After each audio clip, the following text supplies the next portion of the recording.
ಸ್ನೇಹಿತರೆ, ಮಿಡಲ್ ಈಸ್ಟ್ನಲ್ಲಿ ಈಗ ನಡೆಯುತ್ತಿರುವುದು ಬರೀ ಯುದ್ಧವಲ್ಲ, ಅದು ಅಕ್ಷರಶಃ ಪ್ರಳಯದ ಮುನ್ಸೂಚನೆ. ಇಡೀ ಜಗತ್ತು ಬೆಚ್ಚಿ ಬೀಳುವಂತೆ ಇರಾನ್ ಈಗ ತನ್ನ ಅಸಲಿ ಶಕ್ತಿ ಪ್ರದರ್ಶನಕ್ಕಿಳಿದಿದೆ. ಇಸ್ರೇಲ್ನ ಪ್ರತಿಯೊಂದು ಮೂಲೆಯನ್ನು ಟಾರ್ಗೆಟ್ ಮಾಡಿ ಇರಾನ್ 100 ಬ್ಯಾಲಿಸ್ಟಿಕ್ ಮಿಸೈಲ್ಗಳ ಸುನಾಮಿಯನ್ನೇ ಸೃಷ್ಟಿಸಿದೆ. ಆಕಾಶವನ್ನೊಮ್ಮೆ ನೋಡಿದರೆ ಸಾಕು, ನಕ್ಷತ್ರಗಳ ಬದಲು ಬೆಂಕಿಯ ಉಂಡೆಗಳು ಧರೆಗೆ ಉರುಳುತ್ತಿರುವಂತೆ ಭಾಸವಾಗುತ್ತಿದೆ. ಇಸ್ರೇಲ್ನ ಹೆಮ್ಮೆಯ, ಜಗತ್ತಿನಲ್ಲೇ ಅತ್ಯಂತ ಶಕ್ತಿಶಾಲಿ ಎನಿಸಿಕೊಂಡಿದ್ದ ಐರನ್ ಡೋಮ್ ಮತ್ತು ಆರೋ ಡಿಫೆನ್ಸ್ ಸಿಸ್ಟಂಗಳು ಕೂಡ ಈ ಮಿಸೈಲ್ ಮಳೆಯನ್ನು ತಡೆಯಲು ಹರಸಾಹಸ ಪಡುತ್ತಿವೆ. ಒಂದಾದ ಮೇಲೊಂದರಂತೆ ಅಪ್ಪಳಿಸುತ್ತಿರುವ ಈ ಕ್ಷಿಪಣಿಗಳು ಇಸ್ರೇಲ್ನ ಮಿಲಿಟರಿ ಬೇಸ್ಗಳು ಮತ್ತು ಪ್ರಮುಖ ನಗರಗಳ ಎದೆಯಲ್ಲಿ ನಡುಕ ಹುಟ್ಟಿಸಿವೆ. ನಮ್ಮ ಪರಮೋಚ್ಚ ನಾಯಕ ಅಲಿ ಖಮೇನಿಯವರ ಹತ್ಯೆಗೆ ನಾವು ಸೇಡು ತೀರಿಸಿಕೊಂಡೇ ತೀರುತ್ತೇವೆ, ಇದು ಕೇವಲ ಟ್ರೈಲರ್ ಮಾತ್ರ ಎಂದು ಇರಾನ್ನ ರೆವಲ್ಯೂಷನರಿ ಗಾರ್ಡ್ಸ್ ಗುಡುಗುತ್ತಿದ್ದಾರೆ. ಟೆಹ್ರಾನ್ನಿಂದ ಉಡಾವಣೆಯಾದ ಈ ಮಿಸೈಲ್ಗಳು ಇಸ್ರೇಲ್ನ ವಾಯುಪ್ರದೇಶವನ್ನು ಪ್ರವೇಶಿಸುತ್ತಿದ್ದಂತೆ ಇಡೀ ದೇಶಾದ್ಯಂತ ಸೈರನ್ ಮೊಳಗಿದೆ. ಲಕ್ಷಾಂತರ ಜನ ಪ್ರಾಣಭಯದಿಂದ ಬಂಕರ್ಗಳ ಒಳಗೆ ಅಡಗಿ ಕೂರುವಂತಾಗಿದೆ. ದಶಕಗಳಿಂದ ಅಮೆರಿಕ ಮತ್ತು ಇಸ್ರೇಲ್ ಪಾಲಿಗೆ ನಂಬರ್ 1 ಎನಿಮಿಯಾಗಿದ್ದ ಖಮೇನಿಯವರ ಅಂತ್ಯದ ನಂತರ ಇರಾನ್ ಇಷ್ಟು ಬೇಗ ಈ ಮಟ್ಟಕ್ಕೆ ಉಗ್ರರೂಪ ತಾಳುತ್ತದೆ ಎಂದು ಅಮೆರಿಕ ಕೂಡ ಊಹಿಸಿರಲಿಲ್ಲ. ಇದು ಕೇವಲ ದಾಳಿಯಲ್ಲ, ಇದು ಇಡೀ ಇಸ್ಲಾಮಿಕ್ ಜಗತ್ತಿಗೆ ಇರಾನ್ ನೀಡುತ್ತಿರುವ ಸಂದೇಶ. ನಾವು ಅಮೆರಿಕದ ಬೆದರಿಕೆಗೆ ಮಣಿಯುವುದಿಲ್ಲ ಎನ್ನುವುದನ್ನು ಇರಾನ್ ಈ ಬೆಂಕಿಯ ಮಳೆಯ ಮೂಲಕ ಸಾಬೀತುಪಡಿಸುತ್ತಿದೆ. ಇಸ್ರೇಲ್ನ ವಾಯುಪಡೆ ಅದೆಷ್ಟೇ ಬಲಿಷ್ಠವಾಗಿದ್ದರೂ ಇರಾನ್ನ ಈ ಮಿಸೈಲ್ ಸರಣಿ ದಾಳಿಗಳು ಇಸ್ರೇಲ್ನ ಭದ್ರತಾ ಕವಚವನ್ನೇ ಛಿದ್ರಗೊಳಿಸುತ್ತಿವೆ.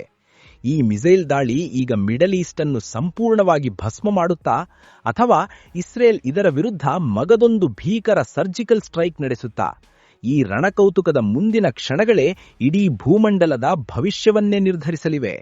ಇತ್ತ ಇರಾನ್ ಮಿಸೈಲ್ಗಳ ಮಳೆ ಸುರಿಸುತ್ತಿದ್ದರೆ, ಅತ್ತ ಅಮೆರಿಕ ಮತ್ತು ಇಸ್ರೇಲ್ ಸುಮ್ಮನೆ ಕೈಕಟ್ಟಿ ಕುಳಿತಿಲ್ಲ. ಇವರ ಮುಂದಿನ ಮಾಸ್ಟರ್ ಪ್ಲಾನ್ ಕೇಳಿದರೆ ಎಂತಹವರಿಗೂ ಮೈ ನಡುಗುತ್ತೆ. ಇಸ್ರೇಲ್ ಪ್ರಧಾನಿ ಬೆಂಜಮಿನ್ ನೆತನ್ಯಾಹು ಈಗಾಗಲೇ ಇಡೀ ಜಗತ್ತಿಗೆ ಗುಡುಗಿ ಹೇಳಿದ್ದಾರೆ, ಇರಾನ್ ಇವತ್ತು ಮಾಡಿರೋದು ಕ್ಷಮಿಸಲಾಗದ ದೊಡ್ಡ ತಪ್ಪು. ಇದಕ್ಕೆ ಅವರು ಇತಿಹಾಸದಲ್ಲೇ ಕಾಣದಂಥ ಭಾರೀ ಬೆಲೆ ತರಬೇಕಾಗುತ್ತದೆ ಅಂತ. ಇಸ್ರೇಲ್ನ ಈಗಿನ ಅಸಲಿ ಗುರಿ ಕೇವಲ ಇರಾನ್ನ ಮಿಲಿಟರಿ ಬೇಸ್ಗಳಲ್ಲ, ಬದಲಾಗಿ ಇರಾನ್ನ ಜೀವನಾಡಿಯಂತಿರೋ ತೈಲ ಕೇಂದ್ರಗಳು, ಆಯಿಲ್ ಟರ್ಮಿನಲ್ಸ್. ಅಷ್ಟೇ ಅಲ್ಲ, ದಶಕಗಳಿಂದ ಇರಾನ್ ರಹಸ್ಯವಾಗಿ ಕಟ್ಟಿರೋ ಪರಮಾಣು ಸ್ಥಾವರಗಳ ಮೇಲೆ ಇಸ್ರೇಲ್ನ F-35 ಫೈಟರ್ ಜೆಟ್ಗಳು ಕಣ್ಣಿಟ್ಟಿವೆ. ಒಂದು ವೇಳೆ ಇಸ್ರೇಲ್ ಇರಾನ್ನ ನ್ಯೂಕ್ಲಿಯರ್ ಪ್ಲಾಂಟ್ಗಳ ಮೇಲೆ ದಾಳಿ ಮಾಡಿದರೆ, ಇರಾನ್ ಮುಂದಿನ 50 ವರ್ಷಗಳ ಕಾಲ ಚೇತರಿಸಿಕೊಳ್ಳಲು ಸಾಧ್ಯವೇ ಇಲ್ಲದಂತೆ ನೆಲಸಮವಾಗಲಿದೆ. ಇನ್ನು ಅಮೆರಿಕದ ಕಥೆಯೇ ಬೇರೆ.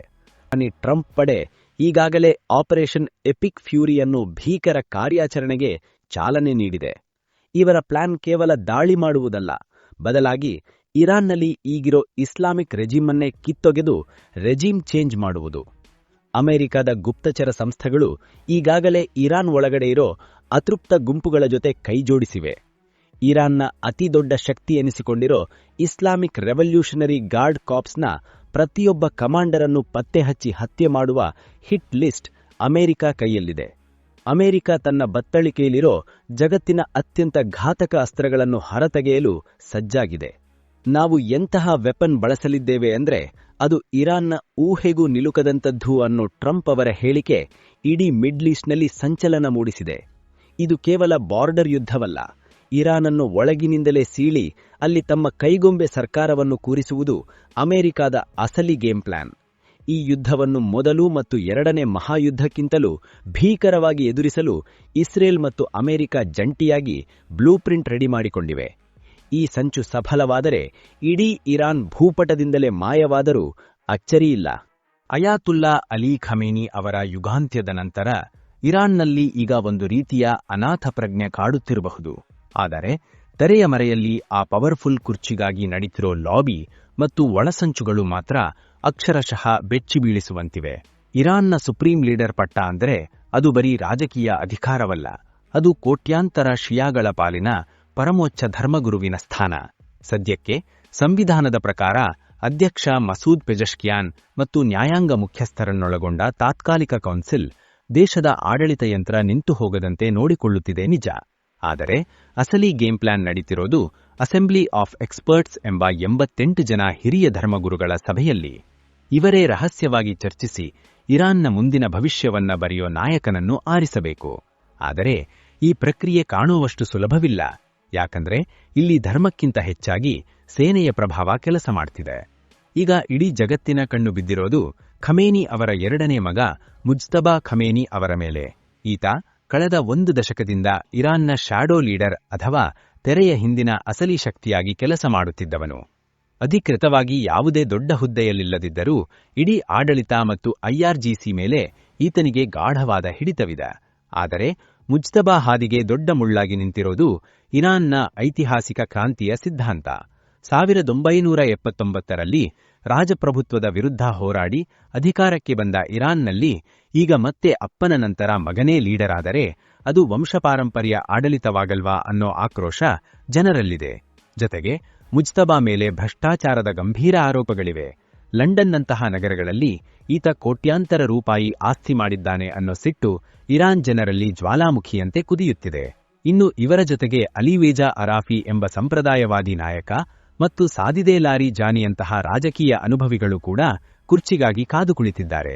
ಇಲ್ಲಿ ಅಸಲಿ ಆಟಗಾರ ಅಂದರೆ ಇರಾನ್ನ ಸೇನೆ, ಐಆರ್ಜಿಸಿ. ಅವರಿಗೆ ಬೇಕಿರೋದು ತಮ್ಮ ಮಾತನ್ನ ಕೇಳೋ, ತಮ್ಮ ವ್ಯವಹಾರಗಳಿಗೆ ಅಡ್ಡಿಪಡಿಸದ ಒಬ್ಬ ಪಪ್ಪೆಟ್ ಅಥವಾ ಕೈಗೊಂಬೆ ನಾಯಕ. ಒಂದು ವೇಳೆ ಮುಜ್ತಬಾ ಅವರಿಗೆ ಸೇನೆಯ ಪೂರ್ಣ ಬೆಂಬಲ ಸಿಕ್ಕರೆ ಅವರೇ ಮುಂದಿನ ಸುಪ್ರೀಂ ಲೀಡರ್ ಆಗೋದ್ರಲ್ಲಿ ಸಂಶಯವಿಲ್ಲ. ಆದರೆ ಇರಾನ್ನ ಹಿರಿಯ ಧರ್ಮಗುರುಗಳು ಈ ಆಯ್ಕೆಯನ್ನ ಒಪ್ಪಿಕೊಳ್ಳುತ್ತಾರಾ ಅಥವಾ ಅಮೆರಿಕ ತನ್ನ ಗುಪ್ತಚರ ಸಂಸ್ಥೆಗಳ ಮೂಲಕ ಈ ಪ್ರಕ್ರಿಯೆಯಲ್ಲೇ ಯಾವುದಾದರೂ ವಿಧ್ವಂಸಕ ಕೃತ್ಯ ನಡೆಸಿ ತನ್ನ ಕಡೆಯವರನ್ನ ಕೂರಿಸುತ್ತಾ? ಈ ಅಧಿಕಾರದ ಫೈಟ್ ಈಗ ಇಡೀ ಮಿಡಲ್ ಈಸ್ಟ್ನ ಭದ್ರತೆಯನ್ನೇ ಪ್ರಶ್ನೆ ಮಾಡುವಂತಿದೆ. ಮಿಡಲ್ ಈಸ್ಟ್ನಲ್ಲಿ ಇಷ್ಟೆಲ್ಲ ರಣಾಂಗಣ ಸೃಷ್ಟಿಯಾಗಿದ್ದರೂ ಭಾರತದ ನಡೆ ಮಾತ್ರ ಇಡೀ ಜಗತ್ತಿಗೆ ಅಚ್ಚರಿ ಮೂಡಿಸಿದೆ. ಪ್ರಧಾನಿ ನರೇಂದ್ರ ಮೋದಿ ಅವರು ಅತ್ಯಂತ ಚಾಣಾಕ್ಷತನದ ರಾಜತಾಂತ್ರಿಕ ಆಟವಾಡುತ್ತಿದ್ದಾರೆ. ಒಂದು ಕಡೆ ಇಸ್ರೇಲ್ ಪ್ರಧಾನಿ ಬೆಂಜಮಿನ್ ನೆತನ್ಯಾಹು ಅವರಿಗೆ ಕರೆ ಮಾಡಿ ಯುದ್ಧದ ಸ್ಥಿತಿಗತಿಗಳ ಬಗ್ಗೆ ಮಾಹಿತಿ ಪಡೆದ ಮೋದಿ ಭಾರತದ ಹಿತಾಸಕ್ತಿಗಳ ಬಗ್ಗೆ ನೇರವಾಗಿಯೇ ಚರ್ಚಿಸಿದ್ದಾರೆ. ಆದರೆ ಇಲ್ಲಿ ಅತಿದೊಡ್ಡ ಟ್ವಿಸ್ಟ್ ಅಂದ್ರೆ ಇರಾನ್ನಿಂದ ಮಿಸೈಲ್ ದಾಳಿಗೆ ಒಳಗಾದ ಯುಎಇ ಅಧ್ಯಕ್ಷರಿಗೆ ಮೋದಿ ಕರೆ ಮಾಡಿ ಪೂರ್ಣ ಬೆಂಬಲ ಘೋಷಿಸಿದ್ದು. ಇದು ಇಡೀ ಇಸ್ಲಾಮಿಕ್ ಜಗತ್ತಿಗೆ ಭಾರತ ನೀಡಿದ ಸ್ಪಷ್ಟ ಸಂದೇಶ. ಅರಬ್ ರಾಷ್ಟ್ರಗಳ ಜೊತೆಗಿನ ಸ್ನೇಹಕ್ಕೆ ಭಾರತ ಎಷ್ಟು ಬೆಲೆ ಕೊಡುತ್ತಿದೆ ಅನ್ನೋದು ಇದರಿಂದ ಸಾಬೀತಾಗಿದೆ. ಎಲ್ಲಕ್ಕಿಂತ ಮುಖ್ಯವಾಗಿ ಗಮನಿಸಬೇಕಾದ ಅಂಶವೆಂದರೆ ಇರಾನಿನ ಸುಪ್ರೀಂ ಲೀಡರ್ ಖಮೀನಿ ಹತ್ಯೆಯಾದ ನಂತರ ಭಾರತದ ವಿದೇಶಾಂಗ ಇಲಾಖೆ ಯಾವುದೇ ಅಧಿಕೃತ ಸಂತಾಪ ಸೂಚಿಸಿಲ್ಲ. ಇದು ಸಾಮಾನ್ಯ ಸಂಗತಿಯಲ್ಲ ಮಿತ್ರರೇ. ಹಿಂದೆ ಇರಾನ್ ನಾಯಕರ ಸಾವಿಗೆ ಶೋಕ ಆಚರಿಸುತ್ತಿದ್ದ ಭಾರತ ಈಗ ಅಮೆರಿಕ ಮತ್ತು ಇಸ್ರೇಲ್ ದಾಳಿಯನ್ನು ಖಂಡಿಸದೆಯೇ ಮೌನವಹಿಸಿದೆ. ಅಂದರೆ ಭಾರತ ಈಗ ಮುಳುಗುವ ಹಡಗಿನ ಸವಾರಿ ಮಾಡಲು ಸಿದ್ಧವಿಲ್ಲ ಅನ್ನೋದನ್ನ ಜಗತ್ತಿಗೆ ತೋರಿಸಿಕೊಟ್ಟಿದೆ. ಇರಾನ್ನ ಸದ್ಯದ ಅಸ್ಥಿರ ಪರಿಸ್ಥಿತಿಯಲ್ಲಿ ಭಾರತ ತನ್ನ ದೂರದೃಷ್ಟಿಯ ಲಾಭವನ್ನಷ್ಟೇ ನೋಡುತ್ತಿದೆ. ದೆಹಲಿಯಲ್ಲಿ ತುರ್ತಾಗಿ ನಡೆದ ಸಿಸಿಎಸ್ ಮೀಟಿಂಗ್ನಲ್ಲಿ ಮೋದಿಯವರು ಒಂದು high level blue print ready ಮಾಡಿದ್ದಾರೆ. ಭಾರತಕ್ಕೆ ಈಗ 2 ಸವಾಲುಗಳಿವೆ. ಮೊದಲನೆಯದು ಮಿಡಲ್ ಈಸ್ಟ್ನಲ್ಲಿರೋ ಸುಮಾರು 1 ಕೋಟಿ ಭಾರತೀಯರ ಪ್ರಾಣರಕ್ಷಣೆ. ಯುದ್ಧ ತೀವ್ರವಾದರೆ ಅವರನ್ನ ಸುರಕ್ಷಿತವಾಗಿ ಭಾರತಕ್ಕೆ ಕರೆತರಲು ಆಪರೇಷನ್ ಒಂದನ್ನು ಸಿದ್ಧಪಡಿಸಲಾಗಿದೆ. ಎರಡನೆಯದು ನಮ್ಮ ದೇಶದ ಇಂಧನ ಭದ್ರತೆ. ಹಾರ್ಮೋಸ್ ಜಲಸಂಧಿ ಬಂದಾದರೆ ಪೆಟ್ರೋಲ್ ಬೆಲೆ ಗಗನಕ್ಕೇರುತ್ತೆ. ಅದಕ್ಕಾಗಿಯೇ ರಷ್ಯಾದಿಂದ ಹೆಚ್ಚಿನ ಪ್ರಮಾಣದಲ್ಲಿ ತೈಲ ತರಿಸಿಕೊಳ್ಳಲು ಮೋದಿ ಪಡೆ ಈಗಾಗಲೇ ಮಾತುಕತೆ ಶುರು ಮಾಡಿದೆ. ಒಂದು ಕಡೆ ಇಸ್ರೇಲ್ ಜೊತೆಗಿನ ಸ್ನೇಹ, ಇನ್ನೊಂದು ಕಡೆ ಅರಬ್ ರಾಷ್ಟ್ರಗಳ ಜೊತೆಗಿನ ಸಂಬಂಧ, ಮತ್ತೊಂದು ಕಡೆ ತನ್ನ ದೇಶದ ಆರ್ಥಿಕ ಹಿತಾಸಕ್ತಿ. ಈ ಮೂರನ್ನೂ ಬ್ಯಾಲೆನ್ಸ್ ಮಾಡುತ್ತಾ ಮೋದಿಯವರು ಜಾಗತಿಕ ಮಟ್ಟದಲ್ಲಿ ಭಾರತವನ್ನು ಒಬ್ಬ ಪವರ್ಫುಲ್ ಆಟಗಾರನನ್ನಾಗಿ ನಿಲ್ಲಿಸಿದ್ದಾರೆ. ಭಾರತದ ಈ ಸೈಲೆಂಟ್ ಬಟ್ ವೈಲೆಂಟ್ ನಡೆ ಇರಾನ್ನ ಹೊಸ ನಾಯಕರಿಗೂ ಒಂದು ಎಚ್ಚರಿಕೆಯ ಗಂಟೆಯಾಗಿದೆ. ಕೊನೆಯದಾಗಿ ಒಂದು ಮಾತು ನೆನಪಿರಲಿ, ಇರಾನ್ನಲ್ಲಿ ಹೊಸದಾಗಿ ಯಾರೇ ಸುಪ್ರೀಂ ಲೀಡರ್ ಆಗಿ ಆ ಪವರ್ಫುಲ್ ಕುರ್ಚಿಯ ಮೇಲೆ ಕೂತರೂ ಅವರಿಗೆ ಸಿಗುವುದು ಹೂವಿನ ಹಾಸಿಗೆಯಲ್ಲ, ಅದು ಅಕ್ಷರಶಃ ಒಂದು ಹರಿತವಾದ ಮುಳ್ಳಿನ ಕಿರೀಟ. ಇರಾನ್ ಈಗ ತನ್ನ ಇತಿಹಾಸದಲ್ಲೇ ಕಂಡು ಕೇಳರಿಯದಂತಹ ಭೀಕರ ಬಿಕ್ಕಟ್ಟಿನ ಸುಳಿಯಲ್ಲಿ ಸಿಲುಕಿದೆ. ದೇಶದ ಆರ್ಥಿಕತೆ ಪಾತಾಳಕ್ಕೆ ಕುಸಿದಿದೆ. ಹಣದುಬ್ಬರ 60% ಗಡಿ ದಾಟಿದೆ. ಇರಾನ್ನ ಕರೆನ್ಸಿ ರಿಯಾಲ್ ಮೌಲ್ಯ ಕಸಕ್ಕಿಂತ ಕಡೆಯಾಗಿದೆ. ಯುವಕರಿಗೆ ಕೆಲಸವಿಲ್ಲ, ಜನಸಾಮಾನ್ಯರಿಗೆ ತಿನ್ನಲು ಅನ್ನವಿಲ್ಲದಂತಹ ಪರಿಸ್ಥಿತಿ ನಿರ್ಮಾಣವಾಗಿರುವಾಗ ಹೊಸ ನಾಯಕನಿಗೆ ಈ ಹಸಿದ ಜನರ ಆಕ್ರೋಶವನ್ನು ತಣಿಸುವುದೇ ಅತೀ ದೊಡ್ಡ ಸವಾಲಾಗಲಿದೆ. ಇದರ ಜೊತೆಗೆ ಅಮೆರಿಕ ಮತ್ತು ಇಸ್ರೇಲ್ನ ಕಬಂದಬಾಹು ಅಗ್ರಬಾಹುಗಳು ಇರಾನ್ ಅನ್ನು ನುಂಗಲು ಕಾಯುತ್ತಿವೆ. ಒಂದು ಸಂಘ ತಪ್ಪು ನಿರ್ಧಾರವು ಇರಾನ್ ಅನ್ನು ಭೂಪಟದಿಂದಲೇ ಅಳಿಸಿ ಹಾಕಬಲ್ಲದು. ಆದರೆ ಈ ಯುದ್ಧದ ಬಿಸಿ ಕೇವಲ ಇರಾನ್ ಅಥವಾ ಇಸ್ರೇಲ್ಗೆ ಮಾತ್ರ ಸೀಮಿತವಾಗಿಲ್ಲ. ಇದು ಇಡೀ ಜಗತ್ತಿನ ಪ್ರತಿಯೊಬ್ಬ ಸಾಮಾನ್ಯ ಮನುಷ್ಯನ ಜೇಬಿಗೆ ಕತ್ತರಿ ಹಾಕಲಿದೆ.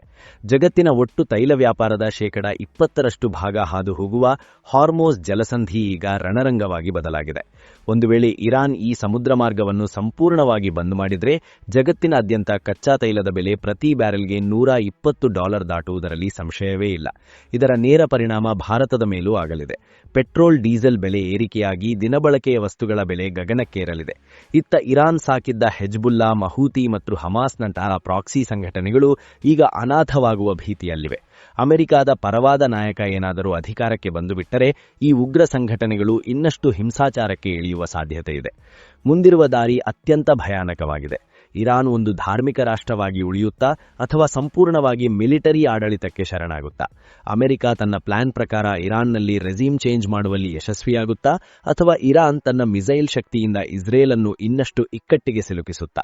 ಈ ಎಲ್ಲ ಪ್ರಶ್ನೆಗಳಿಗೆ ಉತ್ತರ ಸಿಗುವುದು ಮುಂದಿನ ಕೆಲವು ದಿನಗಳಲ್ಲಿ ಮಾತ್ರ. ಭಾರತದಂತಹ ದೇಶಗಳು ಈಗ ವೆಯ್ಟ್ ಅಂಡ್ ವಾಚ್ ತಂತ್ರ ಅನುಸರಿಸುತ್ತಾ ತಮ್ಮ ಹಿತಾಸಕ್ತಿಯನ್ನು ಕಾಪಾಡಿಕೊಳ್ಳಲು ಹೆಣಗಾಡುತ್ತಿವೆ. ಏನೇ ಆದರೂ ಮಿಡಲ್ ಈಸ್ಟ್ನಲ್ಲಿ ಹತ್ತುಕೊಂಡಿರುವ ಈ ಕಿಚ್ಚು ಇಡೀ ಜಗತ್ತನ್ನೇ ಆವರಿಸಿಕೊಳ್ಳುವ ಮುನ್ಸೂಚನೆ ನೀಡುತ್ತಿರುವುದಂತೂ ಸತ್ಯ. ಇತಿಹಾಸದ ಪುಟಗಳಲ್ಲಿ ಈ ದಿನಗಳು ಒಂದು ಮಹಾ ಬದಲಾವಣೆಯ ಪರ್ವವಾಗಿ ದಾಖಲಾಗಲಿವೆ. ಇದಾಗಿತ್ತು ಸ್ನೇಹಿತರೆ ಮಿಡಲ್ ಈಸ್ಟ್ನ ಈಗಿನ ಸಂಘರ್ಷದ ಕುರಿತು. ಮುಂದೆ ಇದರ ಸಂಬಂಧ ದೊಡ್ಡ ದೊಡ್ಡ ಅಪ್ಡೇಟ್ಗಳು ಬರ್ತವೆ. ಆವಾಗ ಮತ್ತೆ ನಿಮಗೆ ತಿಳಿಸೋ ಪ್ರಯತ್ನ ಮಾಡ್ತೀನಿ. ವಿಡಿಯೋ ಇಷ್ಟ ಆದರೆ ಲೈಕ್ ಮಾಡಿ, ಶೇರ್ ಮಾಡಿ, ಹಾಗೂ ನೀವಿನ್ನ ಜಿಯೋಸ್ಕೋಪ್ ಕನ್ನಡ ಯೂಟ್ಯೂಬ್ ಚಾನೆಲ್ ಅನ್ನು ಸಬ್ಸ್ಕ್ರೈಬ್ ಆಗಿಲ್ಲ ಅಂದ್ರೆ ಈ ಕೂಡಲೇ ಸಬ್ಸ್ಕ್ರೈಬ್ ಆಗಿ. ಜೈ ಹಿಂದ್, ಜೈ ಕರ್ನಾಟಕ.